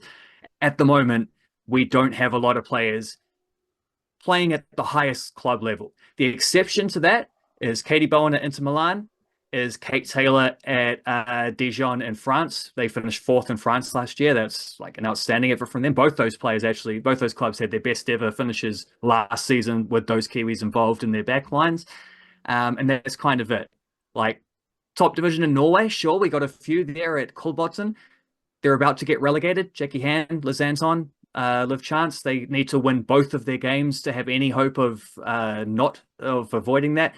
And then you do have like Grace Wisniewski in Denmark, but she was injured for the most recent tour. So it is an element of the Ferns right now that where they're at is that it's not just the like new coach kind of transition, new style. It's also the fact that we just don't have players in the best leagues right now. And hopefully that'll change as other players, earn their transfers, move their way up. But one of the best examples of how that might happen is someone like Gabby Rennie, who's about to be promoted to the top division in Sweden. So that's fantastic stuff. That is desperately needed for the football Ferns to have more players in those kind of leagues. She's well on her way there. But yeah, Katie Kitchen scored a goal this week. Lara Colpi scored a goal in top division in Switzerland. But that's the same thing. We're like top division in Switzerland, cool. But you're last. Your team's won 1 out of 10 games and they're heading towards relegation. Like, Lara Colby hasn't played for the football Ferns yet. She's a young player working her way up. So incredible situation there for her to be in, playing as consistently as she is for a team in that division. But it's still the case of like you're playing for a team that's losing most of their games. Sawyer Herring is same deal as that, playing in the top division in Germany, but for a team that's losing every week. It's those are the type of top division clubs we have players at the moment. But yeah, you just gotta work your way up. You got to score your goals. You got to keep your clean sheets. Do what you got to do. Make your passes, and earn your transfers up. Earn your promotions. And there are a few players who seem to be doing that at the moment. So that's good stuff as well. Didn't get a Callum McCowart goal this week. Who was it? There's someone else. Someone else scored. One of the blokes alongside Sarpreet Singh. And I can't remember, but I will we'll throw one up for Moses Dyer, though, who in the AFC Challenge Cup, Challenge League, I can't remember what it's called. It's like the third tier of Asian, not champion, Champions League, whatever the second one is, and then this one. So they're Conference League equivalent to what UEFA have. They've just had the group stages of that. Moses Dyer scored 1 goal in the first game, scored 2 goals in the second game, scored 2 goals in the third game. Phnom Penh Crown made it through to the knockout round, so they will be, advancing. There's more to come. But after the group stage, so 3 games for every team, he's the top goal scorer in the competition with 5 goals. So maybe that all-whites recall will happen after all, even though he did sacrifice the Irish momentum to go to play in where'd he go? Cambodia. He is actually, as you'd hope, but it is still the case. Like, he is scoring a fair few goals for them at the moment. He's not in this all-white squad, though, because the squad to play against Colombia and Ecuador has been named. Kees Sims Hey, Sims, here we go. I've been trying to get him in there for months. Everything else looks pretty stock standard. I just love seeing back. Just call your Jets. You can have a little read. I do love to see the young lads together, or the younger lads together. Bell, Binden, Kakache, Garbett, Just, McCowett, Old, Paulson, Singh, Staminich, Sermon, Thomas. All those dudes together in the same squad. I do love to see it. Storm Roo, he's still getting a few opportunities. I imagine that's at the right back position because Kellen Elliott's not in the squad, and T-Pain is obviously out injured at the moment, so that's a good little look for Storm Roo. What else tickles your fancy there? Andre de Jong held his spot. That's interesting to me because he didn't, Costa Barbarouses is back in this team, and Andre de Jong didn't play a lot last series, but after, I can't remember what was the example you used earlier on, where someone had been called up for something when they actually weren't, or it might have been Isodi, where Isodi like gets dropped when he shouldn't have, but then doesn't do much in the Ford Trophy and yet gets recalled at that point where he's not doing much. That was the Andre de Jong story, where he'd been like playing very well in South Africa for a couple of years, not getting picked. And then he goes in this like barren spell of no goals and only, I think, 1 assist in 14 games to start the season. That's when his All Whites recall happens. But as soon as he got back from the All Whites, he scored 3 goals in 2 games. So that worked. And hopefully that's what we'll see from Isodi now, is he'll continue taking a bunch of wickets, which is continue because he has already been taking a bunch of wickets for the Blackcaps when he has been playing. But yeah, De Jong holds his spot even after Barbarouses is recalled. There'll be someone obvious that I see that I'm missing, but good to see Ryan Thomas in there because he had a wee little injury, missed a couple of games for Pick Swallow since the last one. Noah and Parker Price, so he missed the cut as others have come back in. So I guess that means Roofer ahead of Parker Price at this stage. Continuing that, that's what it already was. George Stanger holds his spot. He is uncapped. Him and Kees Sims are the 2 uncapped ones. So Kees Sims is probably the storyline. He won't play. He'll be the 3rd choice goalkeeper, but I'm very glad that he's the 3rd choice goalkeeper in the squad because Michael Vald's been all right for Auckland FC. Haven't played enough to where you can, demand an international selection yet. Ollie Sale's not playing, so he shouldn't really be demanding international selection either. Nick Sarnev was the 3rd choice. He's actually lost a spot at Newport County. So after a great first month with them, it got pretty dull pretty quickly. And I think actually while he was away on international duty, the other guy came in and played quite well. And now he's finding himself on the bench. So that's League 2, it's 4th division in England. That's not really demanding international spot, even if you're playing really well. Whereas Kees Sims, he has been in Sweden for a while. He's one of the Ole Academy boys. So he's played a bit for like Western Suburbs in the National League in the past. Signed with a 3rd division club in Sweden, where still as a teenager, he was their starting goalkeeper for a couple of years. Did a bunch of trials. Like he's trialed in England. He's trialed with a few other clubs in Sweden. Sort of got himself around there doing, training with different teams, different environments. Ended up signing with Gaius in the top division in Sweden, where they have a number 1 keeper who's ahead of him, a fellow called Mirjam Krasniqi, who's very good, like probably their star player, or at least one of their favorites. He's been at the club for quite a while. So it's not a situation where you really got a chance of contending for that spot, but you hang around as the backup, you learn a lot, you upskill yourself, and you take your opportunities when they come along. And he played a fair few times with little injuries and suspensions for Krasniqi last year. And then more recently, like about a month ago, that fella goes to just like grab a loose ball during a game, lands bad on his shoulder, dislocates his shoulder. That's him out for the season. 5 games to go. As it happens, Gaius in an incredible run of form, having one of their best ever seasons. And with 5 games away, if they can hold that spot from qualifying for European competition next season. But their starting goalkeeper's out injured. So the young Kiwi, the 22-year-old maybe New Zealander who was part of the Olympic squad for New Zealand last year, played behind Alex Paulson there, will play behind Alex Paulson in this away squad as well.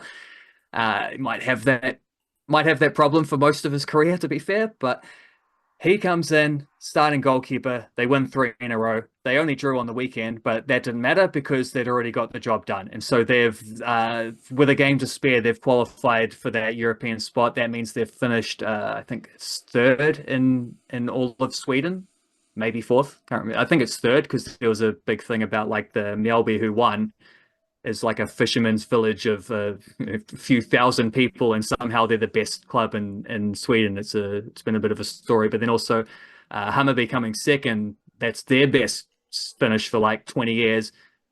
And the third place club is also having their best finish for, I don't know, at least that long, or if not longer. And Kees Sims has sort of tag teamed his way in at the very end to, he wasn't the Keanu Kinney or whoever making the 80-meter break. He's the guy who got the ball off the back of the ruck at the after the quick play the ball. But he's the one who's been able to put the ball over the line for the try. He's closed out their season beautifully for them with 1 game to go. And when you're playing 4 or 5 games in a row in the top division of Sweden, one of the better leagues in Europe, I think that's worthy of all-whites contention. I thought he should have been worthy of all-whites contention even when he was only playing sporadically, like a couple times every couple months sort of thing. I think this has almost come a little bit late for him, but maybe that's just a reflection of how we got a lot of good goalkeepers. We got a fair few around to contending for these selections, and you've got to like being a Blackcaps seamer. You got to take care of your own business, but you also just kind of have to like wait for the opportunity to arise. That has finally happened for Kees Sims as he's had this little run. It is probably the most significant, well, it was already the most significant month of his career, just getting to play these 5 games, which was so substantial, so important. Now he's got an international call-up on top of that, so that takes it even further. It's probably the best month of his life rather than just his football career. Right, let's move into the A-League. Women start this weekend, Wellington Phoenix versus Canberra United Saturday afternoon. But if we go the first round of Women's A-League, we did have a win for Newcastle Jets. Why is that notable very quickly? That is notable because the Newcastle Jets are coached by New Zealand National League favourite Stephen Hoyle, and he, being a absolute champion of the game in this country, apparently has used 4 of their import spots on New Zealanders. 2 of them started in this first game. And Elite, obviously, she'd be starting whichever club in the A-League she plays for. She's frankly better than this level, but this is her getting her career going because she's really only been a backup at the clubs that she's played in England. So here's a chance to be the week in, week out starter for a professional club after a little bit of a break for her. Not only did she did concede 1 goal, but not only was she part of a good goalkeeping, good defensive performance there, that was the only concession and they were able to win the game. She actually set up the first goal, and she set it up with a massive long punt, which Charlotte Lancaster, if you remember, Charlotte Lancaster played for the Wellington Phoenix in the first couple seasons for them. Also had just a spectacular season for Eastern Suburbs in the National League. After that, has been playing in Australia more recently at the level below the A-League. Well, she got signed up. She's the one who runs onto that big ball from that big bomb from Annalise. Holds it off her defender, whacks it in the near post. There's a goal. She started that game on sort of like left wing there. Kelly Brown and Olivia Page are the other 2 that were signed there. They were both on the bench, but they both appeared as substitutes during the game. Kelly Brown, I think, will be a first choice starter. I think that's just a case of like she was coming back late from international duty, so they didn't start her. It was maybe give her a 30-minute limit or something. Olivia Page is a younger defender. She might have to sort of work her way in there, but yeah. So I think she's capable of doing that. She was previously playing for Sheffield United, another one with an Eastern Suburbs connection. I think Kelly Brown's the only one who's never played for Eastern Suburbs from those. Obviously, Stephen Hoyle is included in that because he used to coach the Eastern Suburbs women's team, coached them to a National League Championship a couple of years ago. Great stuff there. Amazing stuff to see an A-League team leaning into the Kiwi players as much as that. It's probably unprecedented for New Zealanders on an Australian club in this competition. I don't think that has ever happened. Certainly not when they've all been like import players rather than, dual nationals, maybe eligible for both, count as a local player. You can still sign your other imports. That's not the case here. He's just gone out and he's just signed up a bunch of New Zealanders, and two of them combined to lead the team to victory, and the other two look like they have something to offer as well. So lovely stuff. Let's finish with more Wellington Phoenix versus Auckland. Two injuries for the Japanese players, Sakai and Ishige, one of which saw Anaru Cassidy come on the field for what must have been his A-League debut. He looks awesome. I really liked what I saw from Anaru Henry Carbonato Cassidy. Loved his work in the midfield for the Wellington Phoenix. All you got to do is go to the A-League page and the full names are there. Like, you got to familiarize yourself with who else do we have? Nando Zempainica, Cameron Drew Naru Howison. We got T-Pene Rogerson. All sorts of funky names that we've talked about before. I mean, Corbin Dallas Piper. What more do you want? That's the most American name I've ever heard for someone who's not from America. Dallas Piper. Finn Nahina Aroa Conchi is always a good one as well. But Anaru Cassidy debut, I was very impressed with him. And actually, I've also been impressed with Aroa Conchi. I've enjoyed what he's done in the midfield there. How, like, they probably won't start Anaru Cassidy for the Derby, will they? I think the Phoenix would be more likely to make a start, to hand a start to a player like that than Auckland FC would be. But no, I doubt it. But it depends on what their injury stakes look like, because clearly they're confident enough in him to chuck him on in the first half of a game like that. And he was in the travelling squad for the Perth game, but didn't make the squad. But he was on the bench for the previous game, wasn't able to get on for a debut, but he did this time. And I agree. I thought he was excellent. He fitted in like he belonged at that level. Chiefy afterwards was asked about him. Obviously, someone's at the press conference is going to ask about the guy who debuted. For some reason, people were just got this fixation about like the fact he had a jersey without his name on it, which was clearly just like, that's not even his number. If you look at his thing, he's number 37. He was wearing number 50. Obviously, that wasn't his jersey. Maybe he's spilt tomato sauce on his real jersey or something. I don't know. But like, it's clearly just one of those like spares that you give to whoever needs one. Not that he was just some obscure player they plucked out of nowhere and he doesn't even have a name on his shirt. It's not that. He's been in the first team squad for all three of these A-League games to this point. It sounds like he got a bit of a boost because he didn't go to the Under-20 World Cup, which he probably should have. One or two players I think he maybe could have added something else to, but like they had a pretty good midfield there already. I guess they wanted to pick players in other positions, and so he missed out on that selection. But because he missed out while others were there, Luke Brooks-Smith was there, Schwan Loke was there, Fergus Gillian from the reserves was there. Because a few other players were absent, he finds himself training with the first team a whole lot. And it sounds like he just really impressed there. And he did start against Wellington Olympic in their open day game that they played. And he started in this same role, it sounds like, as a more attacking midfielder. He's more like he's a genuine midfielder, so he can play more defensively, he can play more attacking, similar to Roa Conchi, similar to Kazuki Nagasawa. And I've had raps on this dude for a couple of years watching him. He's really smooth. He's a very very sharp passer, good technique. Not necessarily the guy getting all the goals and assists, but often a guy who's involved in the moves that lead to the goals. And when Chiefy was asked about him afterwards, he specifically said like he thinks he's one of the smartest footballers that he's seen come through the academy since he's been there, and that sounds about right. Like he just seems like a player who makes good decisions. And yeah, I think he was he was definitely on the list last year where I picked him after the National League season, picked the top 5 prospects I thought who hadn't played A-League yet from the Phoenix Academy.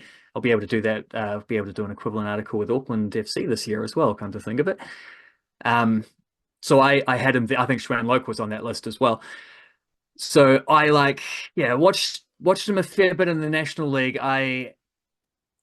I had belief in this dude. I see him playing in the A-League, and he's better than I thought. So that's like, it's what you want to see from your debutants. He is the second academy debutant of the season after Loke in the first game, but also Loke, because of Tim Payne's injury, started this game as well and played the full thing, and I thought he looked pretty tidy too.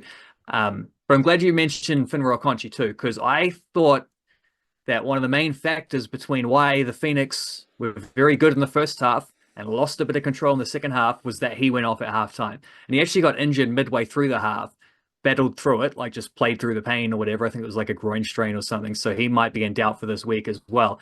But really in that game, even more than the other two, I think because I was looking for it a bit more, it's like, this is interesting. It's interesting that Conchi is getting these starts. He's in a contract year. Maybe you could say last year he didn't play nearly as much as he would have liked.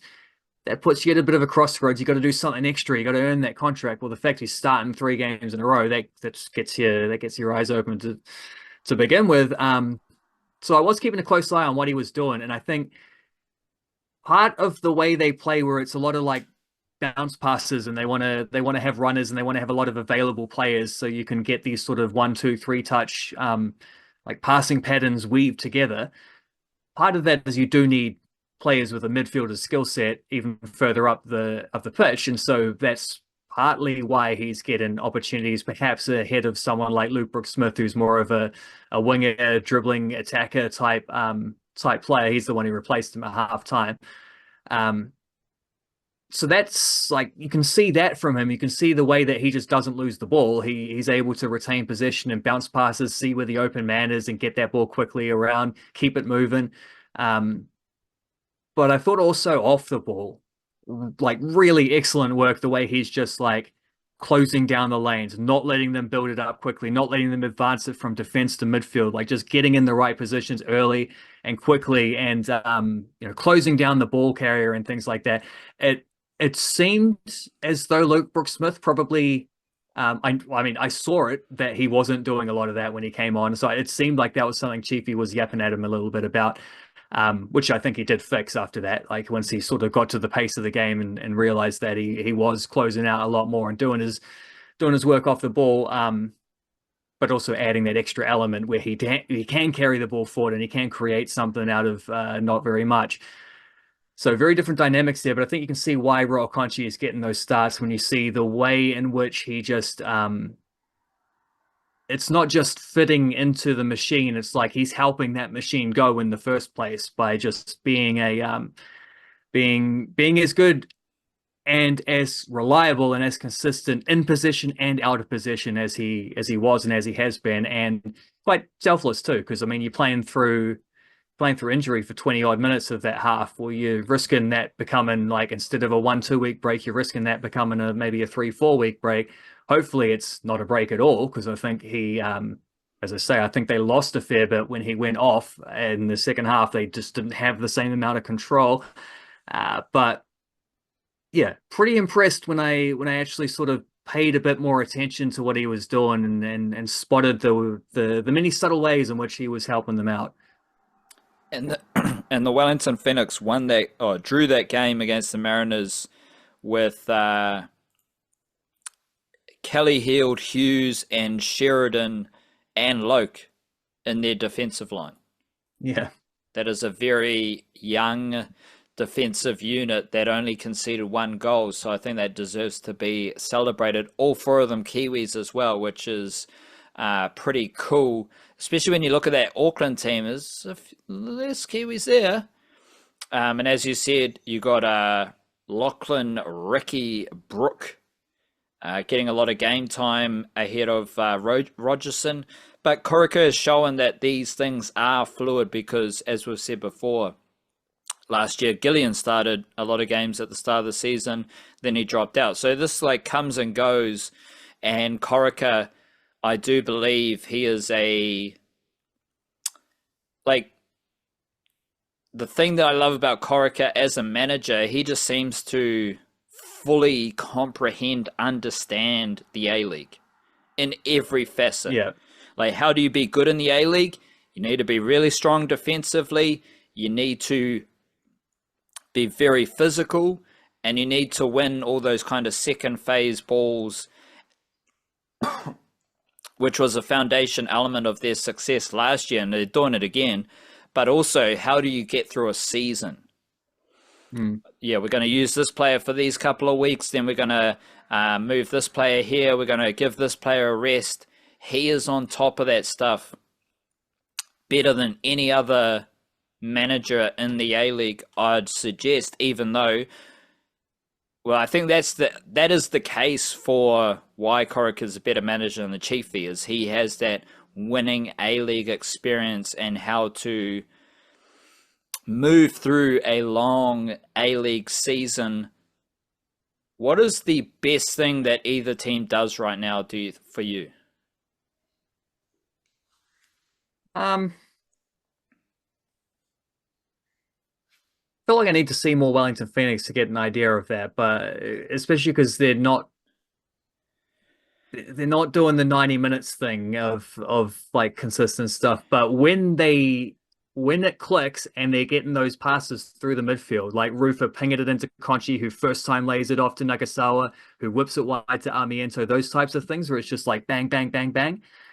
When they're doing that, it is absolutely gorgeous to watch. Like that is so much fun to see a team being like passing with that rhythm and speed. It's inconsistent, but you'd assume it gets better as they keep playing. So that's the thing from the Phoenix's side. With Auckland FC, I just think they're amazing defensively. It's the same thing as they were last season, but like they win all their headers. They don't allow space for runners in behind. They squeeze you out. They gobble up those crosses. Vald's been pretty good hanging in for the first few games. Not amazing, but pretty good. Like he's done his job.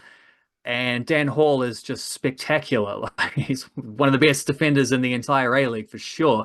Goodwood Reich has slotted in, done a solid job of filling the shoes for Nando Peinecker, who, by the way, got 45 minutes for the reserves in a 3-0 win against Birkenhead on the weekend. So he's on his way back too. He started that game, as I say, he only played half of it. Obviously, that was a predetermined thing. We'll just give you half a game. But it was the half that he played was the half where they scored 3 goals. He started also alongside Ryan Mackay and with Ollie Sale in goal too. So second game in a row that Ollie Sale's played for reserves, doing his big leadership stuff. But alongside Ryan Mackay, who very quietly has been on the bench for 3 games in a row with the A-League team. And for the last 2 of them, the 2 home games, they play on Saturday, reserves on Sunday. On the bench on Saturday for the first team, starts and plays for the reserves on the Sunday. Both good results too. A draw against Auckland City and a win against Birkenhead. Those are incredible results for what's mostly an under-20s team. Ryan Mackay is awesome. He's maybe 18 years old, tall, kind of languid centre-back. Has a little bit of like he sort of moves like a shrug, he's a little bit of the kind of player who I think if he was playing badly, people would call him lazy, but if he's playing well, people would just say class or, it's just really smooth, really fluid kind of mover. A little bit of the Mitchell Santner coolness about him, and he is probably the third in the pecking order, even though he's been the guy on the bench. He's probably third in the pecking order of like reserves level reserves level centre backs that they've got, because Semi Nabenu also probably would have played Aussie Cup if he hadn't been dealing with concussion at the time. Luka Vislic did play Aussie Cup and is currently going away to the under-17 World Cup. And now there's Ryan Mackay as well, who used to play for the Fencibles, has been through with Auckland FC for the whole of the season. But I've seen a few games of him playing through the winter stuff in the early rounds of the National League. But when I watched him in person in the Auckland City game, I really felt like I got a different understanding. First of all, he's way taller than I thought he was. You don't really get that impression from watching the automatic cameras that are pinged to like the top of a lamppost and some of those National League streams. But when you're standing pitch side and seeing it, like he's a big physical striker. Centre back. I've done the thing again. And yeah, I think he looks fantastic. I like the way as well when he played alongside Nando Peinecker left-sided centre-back when he plays alongside Semi Nabenu. No, sorry, other way around. Pinnaker is the left-sided centre-back, Mackay on the right. Nabenu comes on to the right, Mackay effortlessly left-sided centre-back, so that doesn't seem to be an issue. And yeah, the fact he's been on the bench for 3 games in a row for an AFC team that don't do a lot of rotation, that's part of that thing of what you're saying about like Brooke and Gillian and Rogerson and Marley Francois, who wasn't in the squad at all in the most recent game. I don't know if he was injured or just dropped. I'm not sure. It's that you really have to earn your minutes under Steve Corica. And for a teenage Kiwi centre-back to be on the bench 3 weeks in a row, that feels very significant, even if he hasn't actually got out there for a debut yet. And in the National League, Auckland are third. 2 wins, 2 draws, 2 losses. Wellington Phoenix are, second to last. 1 win, 1 draw, 3 losses. So heading into the Derby, based on what we saw last season and then a bit of National League, Auckland FC are the better football club going into this Derby. Yeah, and we'll see who's the better one coming out of the Derby, but going into it, there's really no argument at the moment, even though the Phoenix reserves have been pretty good in National League. I think the women's team have probably been a little bit more competitive. Loving watching Amber DeWitt playing for them. It's an attacking midfielder. I've actually, the last couple of games, played more as a deeper midfielder. I think she's a spectacular prospect. I think Freya Desfontaine and Holly Robbins, 2 young centre-backs who were at the Under-17 World Cup, played a few games for the Phoenix Reserves, went to the Under-17 World Cup, came back, both started straight away on the weekend, and they won 6-0 against Central. They were always going to beat Central, but thought those 2, particularly Desfontaine, is like fantastic, speedy centre-backs as well, which is always a big deal if you're playing with that back 3. Also can step up into midfield and do stuff, create things like that. So they're a fun team to watch. I think the men's reserves for the Knicks have been a little bit they've had a little bit of a tougher time of it. They just had a bye, so they didn't play this week. But guys like Luke Flowerdews had a good season. I think Dylan Gardner and Mac Munro centre backs for them as well. So clearly no shortage of great young centre backs coming through in this country, because Gardner and Munro were fantastic, combative, tall, strong centre backs themselves. So same deal. Both those teams, same deal. Beauty. I need to go cough my lungs out, so hopefully you survived this podcast, as did we. We'll be back on Thursday with a far better effort for the bonus podcast on Patreon and Substack. Big up to you. We appreciate your support. Kia kaha, stay beautiful. Church.